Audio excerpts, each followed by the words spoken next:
My next article is Rutherford experiment. Rutherford experiment.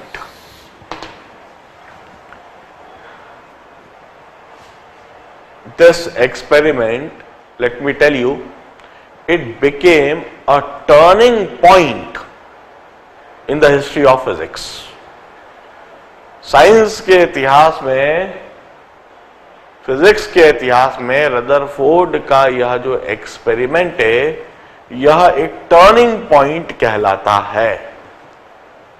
और turning point इसलिए कहलाता है क्योंकि इसने गलत दिशा में जाती हुई फिजिक्स को सही दिशा दिखाई थी। This experiment shown a right direction to the physics, to the development of physics. J.J. Thomson ने इलेक्ट्रॉन की डिस्कवरी करके एक बहुत बड़ा काम करा, बहुत अच्छा काम करा, उसकी वजह से उनको हम सर J.J. थॉमसन बोलने भी लगे। मगर उस इलेक्ट्रॉन की डिस्कवरी करने के बाद उसने फिजिक्स को एक गलत डायरेक्शन भी दे दी। कौन सी गलत डायरेक्शन? प्लम पुडिंग मॉडल देकर। प्लम पुडिंग मॉडल को देकर उसने गलत दिशा में भी हमको भेज दिया था, भटका दिया था, और बड़े लंबे समय तक वही प्लम पुडिंग मॉडल माना जाता रहा। और उस प्लम पुडिंग मॉडल को फेल प्रूव करने में रदरफोर्ड एक्सपेरिमेंट का मेन रोल रहा। ना केवल उसको फेल प्रूव करा, बल्कि एक सही दिशा दी। आप देखिए, अभी तक हमने एटॉमिक स्ट्रक्चर पढ़ते समय कहीं पर भी न्यूक्लियई शब्द का इस्तेमाल नहीं करा है। अभी तक कहीं कोई न्यूक्लियई की हमने बातचीत करना चालू नहीं करी है, न्यूक्लियई का नाम भी नहीं लिया है। रदरफोर्ड एक्सपेरिमेंट के द्वारा ही हमें न्यूक्लियई की एग्जिस्टेंस का पता लगा और हम न्यूक्लियई को कंसेप्चुअलाइज करें, और यहीं से अब हम न्यूक्लियई की बातचीत करना चालू करेंगे। हम रदरफोर्ड एक्सपेरिमेंट को जानते हैं, समझते हैं कि कैसे क्या है। सबसे पहले उद्देश्य क्या था? उद्देश्य कोई एटॉमिक स्ट्रक्चर शायद नहीं था। उद्देश्य था, एक्सपेरिमेंट के पीछे जो ऑब्जेक्टिव था, that was to control the harmful radiations emitted by radioactive material. Becquerel ने रेडियो एक्टिविटी डिस्कवर कर दी थी। रेडियो एक्टिविटी की डिस्कवरी के साथ उसने रेडियो एक्टिव सब्सटेंस डिस्कवर कर दिए थे, और उसने यह डिस्कवर कर दिया था कि यह रेडियो एक्टिव सब्सटेंस कुछ रेडिएशंस एमिट कर रहे हैं, और वह रेडिएशंस है अल्फा रेडिएशन, बीटा रेडिएशन और गामा रेडिएशन। और ये बेहद खतरनाक, बेहद घातक रेडिएशन है। इन रेडिएशन से कैंसर हो जाता है, और यह रेडिएशन यदि हमारी बॉडी से एक्सपोज हो जाए, यदि बॉडी पर टकरा जाए, तो हम 2-4 महीने के मेहमान रह जाते हैं। 2-4 महीने के अंदर ही हम राम प्यारे हो जाएंगे। ये बात बैक्वेरल ने डिस्कवर कर दी थी। रेडियो एक्टिव सब्सटेंस डिस्कवर हो चुके थे। मैडम क्यूरी ने उस समय काफी कुछ काम कर लिया होगा। अब रदरफोर्ड का जो मेन ऑब्जेक्टिव था, that is to control the harmful alpha radiations emitted by radioactive substance. अब ये जो अल्फा रेडिएशंस होते हैं, इनमें अल्फा पार्टिकल्स होते हैं। अल्फा रेडिएशंस जो हैं, इसमें अल्फा पार्टिकल्स होते हैं, और यह जो अल्फा पार्टिकल्स है बहुत मासिव होते हैं। इन अल्फा पार्टिकल्स का जो मास होता है, देयर मास इज 4 AMU, और 4 times mass of proton, and they have got positive charge of 2 protons. Positive charge of 2 protons, 2 proton के बराबर चार्ज होता है। And they have got velocity in the range of 1% to 10% of velocity of light. मतलब जो इनकी velocity होती है 3 into 10 to the power 6 meters पर सेकेंड से 3 into 10 to the power 7 meters पर सेकेंड के रेंज में। मैंने अल्फा पार्टिकल्स के बारे में कुछ छोटी सी इंफॉर्मेशन दी है जो अभी आवश्यक है, डिटेल में हम आगे जाके जरूर सीखेंगे। ये अल्फा रेडिएशंस जो हैं they are emitted by radioactive substance, they consist of alpha particles. This alpha particles are very massive particle, बहुत भारी पार्टिकल होते हैं। They have got mass of 4 AMU, that is mass equal to that of 4 protons.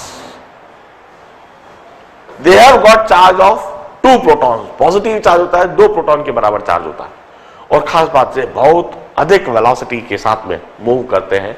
Their velocity is in the range of 1% to 10% of velocity of light. They generally moves with the velocity in the range of 3 into 10 to the power 6 meters per second to 3 into 10 to the power 7 meters per second. That is huge velocity. In fact, alpha particles are as if elephant running in an open grassland. Just imagine यदि कोई हाथी खुले मैदान में दौड़ रहा है, हाथी जो बहुत भारी है, वजनी है, बड़ा है, और खुले मैदान में वह दौड़ रहा है किसी वजह से, अच्छी खासी वेलोसिटी से भी दौड़ता है। यह अल्फा पार्टिकल एक दौड़ते हुए हाथी के समान है, जिसे डिविएट नहीं करा जा सकता, आप उसे धक्का देकर गिरा नहीं सकते, आप उसके सामने नहीं आ सकते, कोई उसके सामने आने की कोशिश नहीं करेगा। यदि कोई उसके सामने आएगा तो कुचल दिया जाएगा, वो किसी को नहीं देखेगा। मद मस्त हाथी के बाफी के ऐसे होते हैं यह alpha particle. Radio active substance इस तरह की रेडिएशन एमिट करता है, और इस तरह की रेडिएशन यदि हमारी बॉडी पर इंसिडेंट हो जाए तो खास ये हमारी स्किन को तो बिल्कुल बेकार कर देते हैं, पूरी स्किन को जला कर रख देते हैं। ऐसी अल्फा रेडिएशंस को वह रोकने की कोशिश कर रहा था, उनको कंट्रोल करने की कोशिश कर रहा था। और इनको कंट्रोल करने के लिए किस तरह के मेटल्स का इस्तेमाल करा जा सकता है, वह गोल्ड, सिल्वर, एल्यूमिनियम, कॉपर, इन सभी मेटल का इस्तेमाल कर रहा था। उसने कुछ ऐसा सेटअप बनाया हुआ होगा। एक बात इधर हम और बताएं, ये जो अल्फा रेडिएशंस होती है they effect photographic plate. Photographic plate को इफेक्ट करती है। यदि फोटोग्राफिक प्लेट पर टकरा जाए तो वो काला धब्बा छोड़ जाती है, काला निशान छोड़ जाती है। यदि फोटोग्राफिक प्लेट पर, फोटोग्राफिक प्लेट मतलब क्या, फोटोग्राफिक प्लेट मतलब वो जो कैमरे के अंदर अपन रोल डालते हैं कि नहीं, वो आजकल तो ऐसे कैमरे नहीं चलते, आजकल तो डिजिटल कैमरे हैं, वी ऑल हैव डिजिटल कैमरे, but way back we used to have कैमरे with roll, photographic roll. Kodak के, कोनिका के कैमरे आते थे और उसमें रोल डालते थे और क्लिक करते थे तो शटर खुलता था और रोल के सामने लाइट जाती थी और उसमें जो फोटोग्राफिक फिल्म है उस पर सामने जो भी कुछ है वह छप जाता था। वो फोटोग्राफिक फिल्म होती थी। फोटोग्राफिक फिल्म की खास बात है, इस पर एक पर्टिकुलर सब्सटेंस पेंटेड होता है और सब्सटेंस की प्रॉपर्टी होती है कि उस पर जब कोई सी भी एनर्जेटिक पार्टिकल या एनर्जेटिक रेडिएशन टकराती है तो उस पर एक काला निशान बन जाता है, उसका डार्कनिंग इफेक्ट हो जाता है।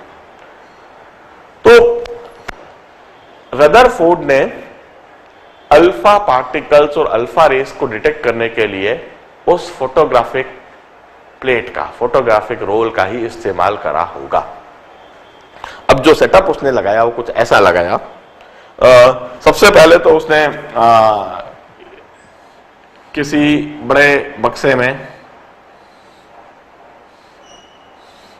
भारी बॉक्स के अंदर उसने alpha active radio active substance इधर रख दिया होगा। This is, I'll say, alpha active radioactive substance. Radioactive substance. Radioactive substance means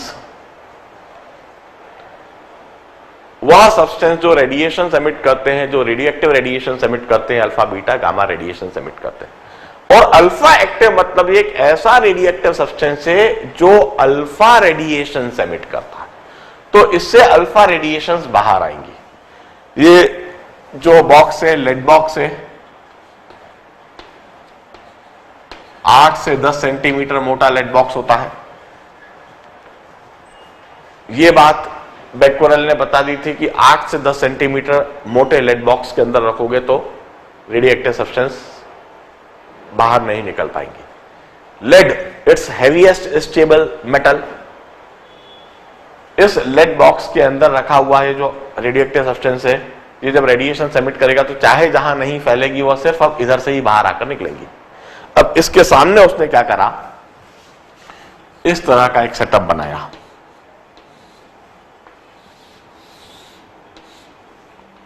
और इधर उसने गोल्ड फॉइल रखी थी। This is gold foil.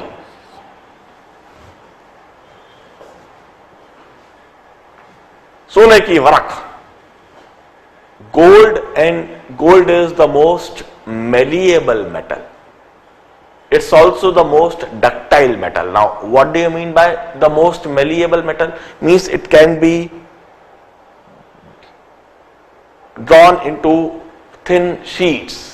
It can be beaten into thin sheets. इसकी बिल्कुल बारीक, बहुत पतली शीट बनाई जा सकती है। Ductile means इसके बहुत पतले वायर बनाए जा सकते हैं। Gold is the most malleable metal.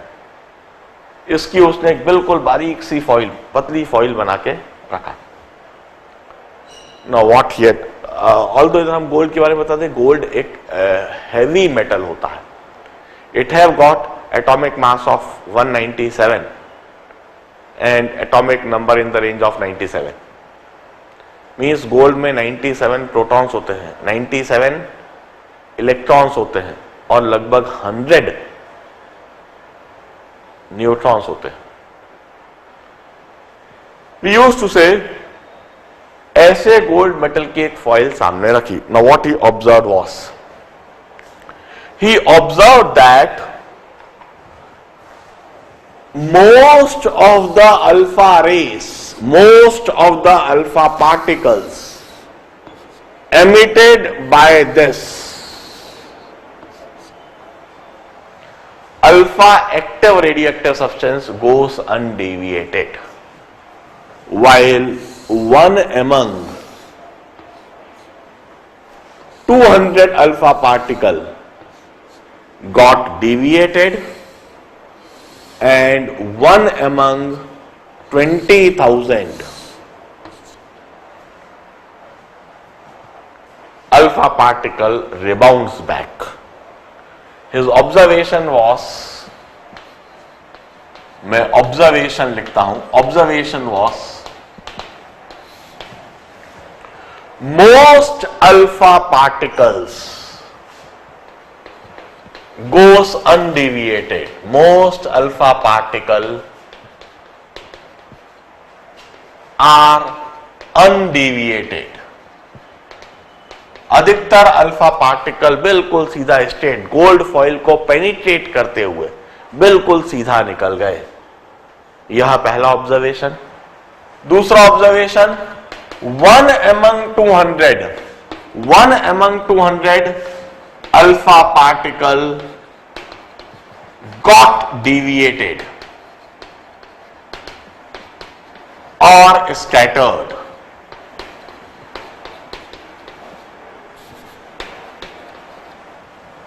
Scattering means deviation from the original path. Any ray, any light ray or any radiation or any ray, when it gets deviated from its original path, we call it scattering. We used to say these are the scattered ray. यह scattered or deviated. These are scattered or deviated ray. अपने रास्ते से, अपने path से यह भटक गई, deviate हो गई, इसे हम स्कैटर्ड और deviated. And one among 20,000 alpha particles rebounded. 1 among 20,000 alpha particle rebounded. This was Rutherford experiment and this was his observation. यह बात उसने ऑब्जर्व करी. And after making this observation, what conclusion can be drawn with this observation? जरा सोचिए. यह alpha race जो कि radio active substance से आ रही हैं, इसमें अल्फा पार्टिकल्स है और यह अल्फा पार्टिकल दौड़ते हुए हाथी के माफिक है. दौड़ते हुए हाथी के माफिक कुछ पार्टिकल्स आ रहे हैं और गोल्ड फॉइल से टकरा रहे हैं. सामने गोल्ड फॉइल है. अब गोल्ड फॉइल में यदि गोल्ड के एटम वाकई में स्फेरिकल शेप के प्लम पुडिंग मॉडल के हिसाब से होंगे तो बहुत बड़े बड़े एटम हुए. एक तरीके से हाथी आ रहा है और बहुत भारी दीवार से सीधा टकरा रहा है. दौड़ता हुआ हाथी आ रहा है, यह अल्फा पार्टिकल दौड़ते हुए हाथी आए और सामने एक मोटी सी दीवार है और उससे सीधा सा टकरा गए. और वो दीवार काहे की बनी हुई है? बड़े भारी बड़े बड़े तरबूजों से बनी हुई है. तरबूज नहीं बोलना चाहिए इधर, तो बड़ी बड़ी बॉल बोलना चाहिए. इतनी बड़ी बड़ी बॉल, सॉलिड डेंस वॉल है, उससे वो दीवार पूरी बनी हुई है और ऐसी दीवार से हाथी आकर टकरा रहा है. यदि वाकई में प्लम पुडिंग मॉडल होता तो क्या यह ऑब्जर्व हो सकता था? हम कहते कभी नहीं. यदि वाकई में एटम स्फेरिकल होते, सॉलिड स्फीयर होते, तो दो ही चीज हो सकती थी. या तो सारे अल्फा पार्टिकल रिबाउंड होते, या तो सारे अल्फा पार्टिकल रिबाउंड होते, या फिर सारे अल्फा पार्टिकल उसके अंदर एम्बेडेड हो जाते, उसके अंदर धस जाते. जस्ट लाइक कि हमने किसी तरबूज में एक बुलेट से गोली मारी. हमने सामने एक तरबूज रख दिया और सामने तरबूज रखा हुआ है, सॉलिड है, सॉलिड स्फीयर है, और हमने एक गन ली. उस गन में हमने कोई बॉल बेयरिंग डाल दिया, कोई छर्रा डाल दिया और उस बॉल बेयरिंग को हम फायर करते हैं तरबूज पर. तो दो ही बात हो सकती है. या तो वो जो बुलेट है, वो जो बॉल बेयरिंग है, या जो छर्रा है वो रिबाउंड हो, या फिर उस तरबूज के अंदर जाकर धस जाए. मगर ऐसा तो हुआ ही नहीं. ऐसा तो हुआ ही नहीं. हम क्या देख रहे हैं कि अधिकतर अल्फा पार्टिकल्स अनडिविएटेड बिल्कुल सीधे जा रहे हैं. अधिकतर अल्फा पार्टिकल्स अनडिविएटेड बिल्कुल सीधे जा रहे हैं. और 200 में से एक अल्फा पार्टिकल डिविएट हो रहा है, स्कैटर हो रहा है, अपने रास्ते से भटक कर किसी और डायरेक्शन में जा रहा है. 200 में से एक अल्फा पार्टिकल, और 20,000 में से एक अल्फा पार्टिकल इस तरह से रिबाउंड हो रहा है.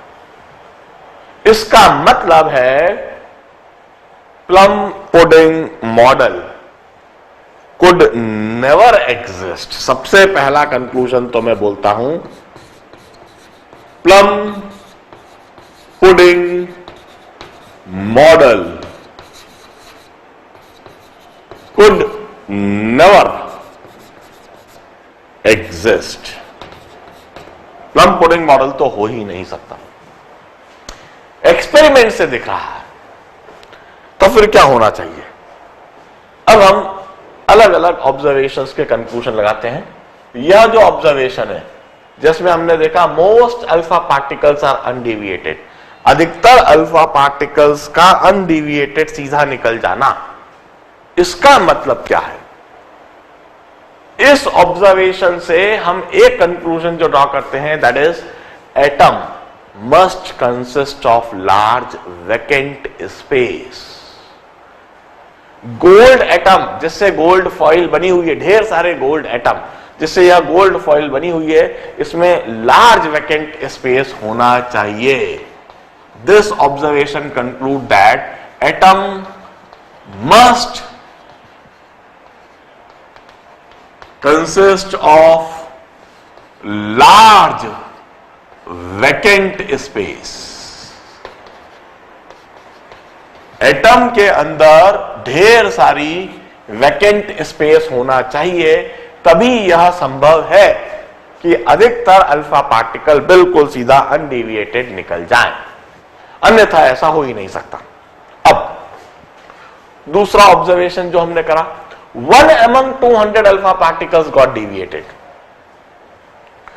200 में से एक अल्फा पार्टिकल डिविएट हो गया, अपने रास्ते से स्कैटर हो गया, ऐसा कब हो सकता है? रदरफोर्ड ने कहा, यदि कोई बहुत हैवी पॉजिटिव चार्ज हो, कोई डेंस पॉजिटिव चार्ज हो, इस पर काफी अधिक पॉजिटिव चार्ज है, इट्स डेंसली पॉजिटिवली चार्ज, इसके पास से यदि कोई अल्फा पार्टिकल जिसके पास पॉजिटिव चार्ज ही है, यदि वह इसके पास से गुजरता है तो इन दोनों में रिपल्शन होएगा और रिपल्सिव फोर्स की वजह से यह अल्फा पार्टिकल अपने रास्ते से डिविएट हो जाएगा, स्कैटर हो जाएगा। ऐसा तभी हो सकता है क्योंकि अल्फा पार्टिकल के पास पॉजिटिव चार्ज है, it have got charge of 2 protons. Since alpha particle have got charge of 2 protons, तो इसको डिविएट करने के लिए, इसको स्कैटर करने के लिए कहीं ना कहीं से कोई रिपल्सिव फोर्स मिलना चाहिए, और वह रिपल्सिव फोर्स तब मिलेगी जब यह अल्फा पार्टिकल किसी दूसरे हेविली पॉजिटिव चार्ज पार्टिकल के करीब से गुजरेगा, तब उसके रिपल्सिव फोर्स से डिविएट हो सकता है। इसका मतलब गोल्ड एटम के अंदर कोई डेंस पॉजिटिवली चार्ज बॉडी होना चाहिए। Atom must consist of a heavily और positively charged body. It means atom must have heavy positively charged body. Positively charged body. यह इसका मतलब हुआ कि एटम के अंदर कोई बहुत ज्यादा हैवी पॉजिटिवली चार्ज बॉडी होना चाहिए, और उसके पॉजिटिव चार्ज की वजह से और उसके इलेक्ट्रोस्टैटिक रिपल्सिव फोर्स की वजह से कोई सी बॉडी जो उससे टकराएगी, जो उसके करीब से पास होएगी, वो डिविएट हो जाएगी। अब तीसरी बात जो आप ऑब्जर्व कर रहे हैं, that is 1 among 20,000 alpha particles got rebounded. 20,000 alpha particles यदि इंसिडेंट कर रहे हैं तो उसमें से एक अल्फा पार्टिकल इस तरह से रिबाउंड हो जा रहा है। ऐसा कैसे हो सकता है? ऐसा कैसे हो सकता है, इसको समझाने के लिए मैं इसी समय एक एक्सपेरिमेंट करके दिखाता हूं। ये छोटा सा चौक है मेरे हाथ में, बिल्कुल छोटा सा चौक का पार्टिकल मैंने लिया है, और ये बहुत हैवी बोर्ड है। यदि मैं इस चौक को इस हैवी बोर्ड पर ऐसे हिट करता हूं, क्या होगा? क्या बोर्ड पर कोई फर्क पड़ा? कोई फर्क नहीं पड़ा। बोर्ड बहुत मासिव है, मासिव वॉल से अटैच्ड है, बोर्ड पर कोई फर्क नहीं पड़ा। किस पर फर्क पड़ा? चौक पर। जो चौक इससे टकराया हुआ ऐसे कैसे रिबाउंड हो गया? अल्फा पार्टिकल जो अपने आप में बहुत मासिव है, वैसे हाथी के समान है, वो किसी चीज से टकराए और टकरा के लौट जाए, इसका मतलब वो जिससे टकरा रहे हैं वो बहुत डेंस है, वह बहुत मासिव है, इसलिए वो अल्फा पार्टिकल टकरा के लौट रहे हैं। इसका मतलब यदि कोई अल्फा पार्टिकल बिल्कुल सीधा सीधा इस बॉडी से आकर टकराए तो वह टकरा के लौटेगा। इसका मतलब है कि ये बहुत मासिव भी है, और ये मासिव कैसे होएगा? जब इसके अंदर सारे सारे न्यूट्रॉन होंगे, सारे सारे न्यूट्रॉन के होने से यह मासिव हो जाएगा। It means atom must consist of a massive, a dense, a very small body in the nuclei. It means this positively charged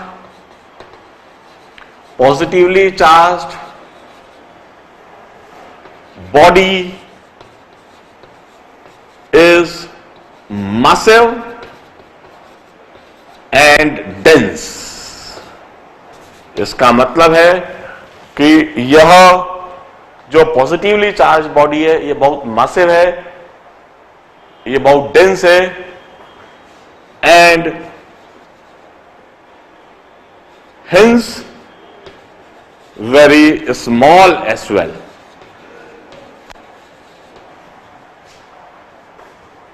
Consisting all the neutrons and protons. इसका मतलब कि यह जो पॉजिटिवली चार्ज बॉडी है ये बहुत massive है, ये बहुत डेंस है, ये बहुत छोटी है। छोटा होगा भाई, छोटा हम क्यों बोल रहे हैं? क्योंकि 20,000 में से एक पार्टिकल टकरा के लौटा है ना। 20,000 तो ऐसे कैसे निकल गए? 20,000 ऐसे कैसे निकल गए? मतलब लार्ज वैकेंट स्पेस, और उस लार्ज वैकेंट स्पेस के बीच में, ठीक बीच में कोई डेंस मैसिव बॉडी होनी चाहिए। ये मैसिव कैसे होगी? यदि सारे सारे न्यूट्रॉन्स इसके अंदर होंगे और सारे सारे प्रोटॉन्स भी इसके अंदर होंगे तो ये मैसिव हो जाएगी, क्योंकि प्रोटॉन्स और न्यूट्रॉन्स बहुत भारी पार्टिकल्स होते हैं और ये सारे यदि अंदर होंगे तो बॉडी का मैसिव होना निश्चित है। और ये पॉजिटिवली चार्ज कैसे होगी? क्योंकि सारे सारे प्रोटॉन्स हैं। And Rutherford called it a nuclei. Rutherford named it nuclei.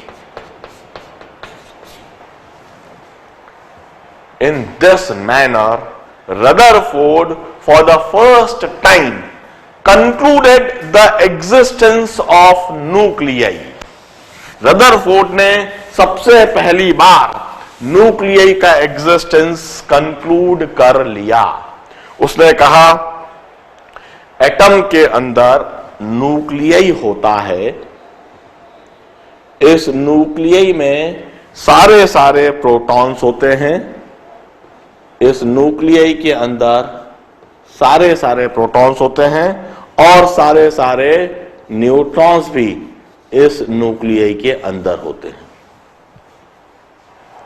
यह न्यूक्लियाई सारे सारे प्रोटॉन्स के होने से पॉजिटिवली चार्ज है और सारे सारे प्रोटॉन्स और न्यूट्रॉन्स के होने से यह बहुत मैसिव भी है।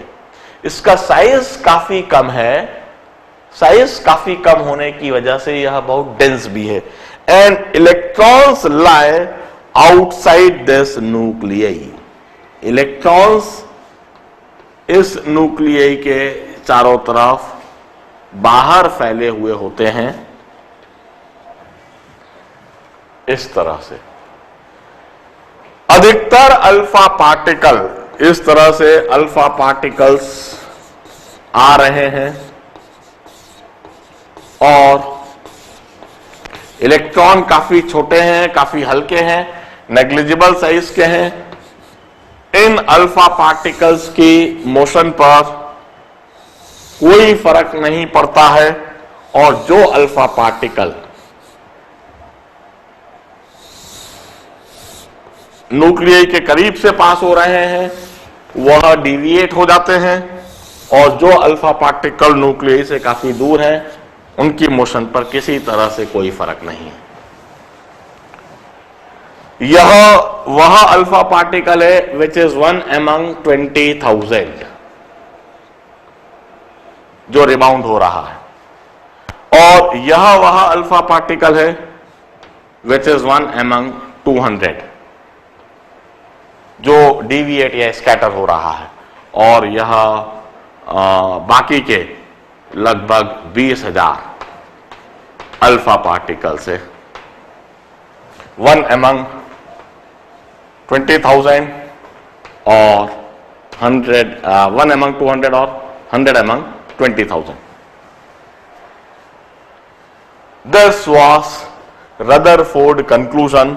Rutherford first of all concluded that atom must consist of large vacant space. Atom के अंदर ढेर सारी वैकेंट स्पेस होनी चाहिए.